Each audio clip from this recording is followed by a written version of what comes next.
Vision 2020 update.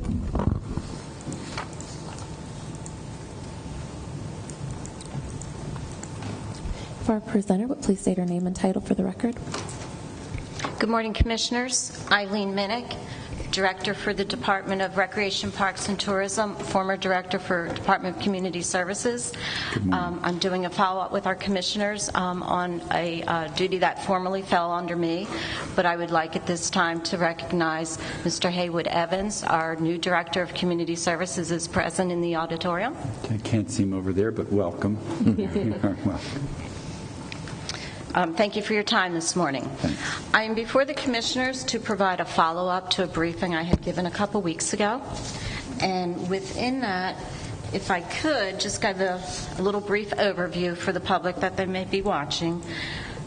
Vision 2020 is a program that began in 2012 where it was to assist families and individuals improve their living situations, get out of poverty, improve some family situations associated with that. Each year, 10 applicants or 12 applicants would be selected to participate in the program, and they would stay in the program for 2 years. The 5 key focus areas that these families would focus on are housing, transportation, education, employment, and health. So to give an example to the Commissioners, when the families would come on board, goal setting would be set. Individuals' goals were different than everyone else's, so we would look at the family makeup or the single family situations and how to make some improvements with that. So in working with our applicants and our families, I was asked to come back to provide some more numbers associated through the years. So I have a lot of numbers. I hope I don't confuse anyone. Please ask questions as I go through the numbers. But currently, I'll start with our current program makeup for 2016 and 2015. We currently, of 24 applicants that were selected to participate in this 2-year program, there are 8 that are currently active in the program. Of those 8, it is made up of 7 single-parent households. There is 1 2-parent household, and a total of 25 children and 4 adult children within that makeup of those households. So those families are participating in the program, and they are active. Of the 16 that are non-active, there are various reasons that they did not stay active in the program. Some moved out of county, some opted out of the program, and quite a few was poor or limited communication with that. Mm-hmm. For the years prior to that, for 2013 and 14, 20 applicants had been selected to participate in those 2 years. Of those 20 applicants, 12 were active households, and the makeup of those active participants, there were 5 single-parent households, 5 2-parent households, 2 single individuals, and within that whole makeup, there were 33 children that were in the program. Of the 8 non-actives through that time frame, again, some moved out of county, poor communication, some opted out, but just to kind of give the Commissioners a little background on that. So individual goals are set with each of the families or individuals that come into our program, so everyone's goals are different. We saw many improvements and advances in different areas, but we also did see some setbacks in other areas. So it's very hard to quantify what a true success would be. There were definitely successes. I'll give you an example. Improvement with health. We were able to connect people with benefits if they needed dental care, medical assistance, be able to make those connections to make sure they were living healthy lifestyles. We would offer workshops, whether it was for employment or education, proper nutrition. We ran the whole gamut of the various programs to provide those resources. Education, we work very closely with the public school system for all the children that are involved. The majority of the children are paired with a pupil personnel worker already in the school system, so we would help assist with that communication. So that was just kind of a quick overview. I'm not sure if anyone has questions, because I'll move on to my next update, was related to the $311,000 that's funded to the department, our local Department of Social Services, and how that may have tied in with any of our programs and what those monies were actually used for. So do I have questions before I move on? Okay. Okay, thank you. So for the Department of Social Services, as I had stated, there is $311,000 that the county does fund to assist the department. Within that, the breakdown, the majority of the monies, $257,469 is tied to salaries. And the salaries and positions associated with that, I'll give a quick rundown the list if you would like.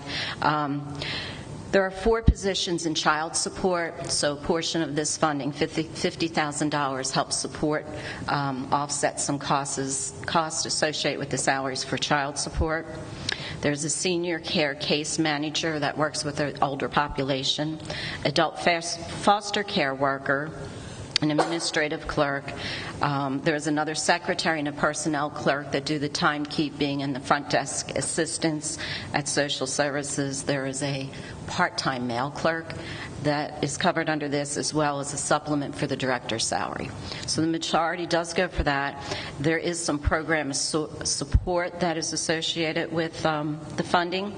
Critical resource assistance, approximately $33,000 is for critical resource assistance, and that consists of many areas. It may be assistance with utility bills, food, burial assistance, security deposits. There's a wide variety of what the assistance for eligible recipients can fall under.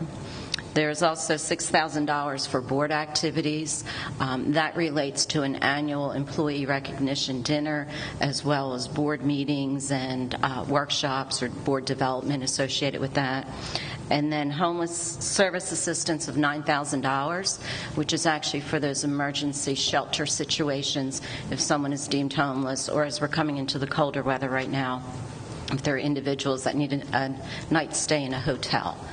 So that is kind of the breakdown for the funding for the Department of Social Services. Good, thank you. Are there any questions? I know I ran through things quite quick. I apologize if I was too quick. I'd appreciate you coming back with the information that we requested in the last meeting, so thank you for that. I do have a couple just to refresh everybody's memory, is that, and correct me if I'm wrong, that the Vision 2020 program is primarily made up of salary, so that there was a position for a social worker that was, and these are rough numbers, but around $90,000, which was the salary plus the benefits. And that is correct. And then we have a part-time person that works approximately 18 hours a week, which I understand has been doing a very good job of keeping the program going, because part of the reason it started all of this is because it was a question whether we were going to fill that social work position or not. And we decided not to do that until we'd made a decision about that. But in the meantime, this person that you have as a part-time person has been keeping in touch with the clients, if you will, for lack of a better term, and or maybe a more appropriate term, and that person is doing that. And then and then there's some incidentals, like some office supply stuff or whatever. It's around $13,000. $103,400. And that includes the incidentals as well? Yes.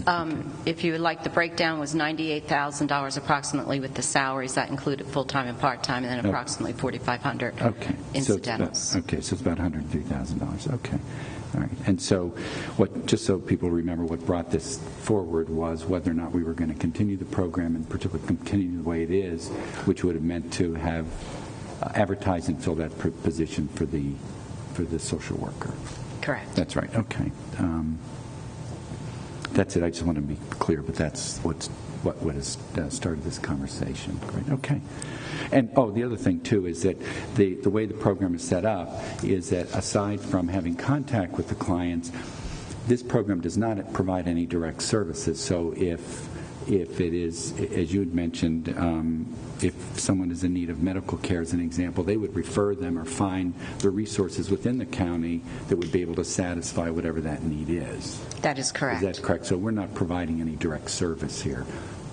That is correct. We would, whatever the need may be, we would then partner and refer and try and assist with any needs that needed to be addressed. So it's almost like a navigator or clearinghouse or something like that, along that kind of a model. Yes. Okay, great. Thank you. All right. Any other questions of Ms. Minnick at this time? No? Okay. Well, good. Thank you very much. All right. Thank you, Commissioners. Thank you. Great.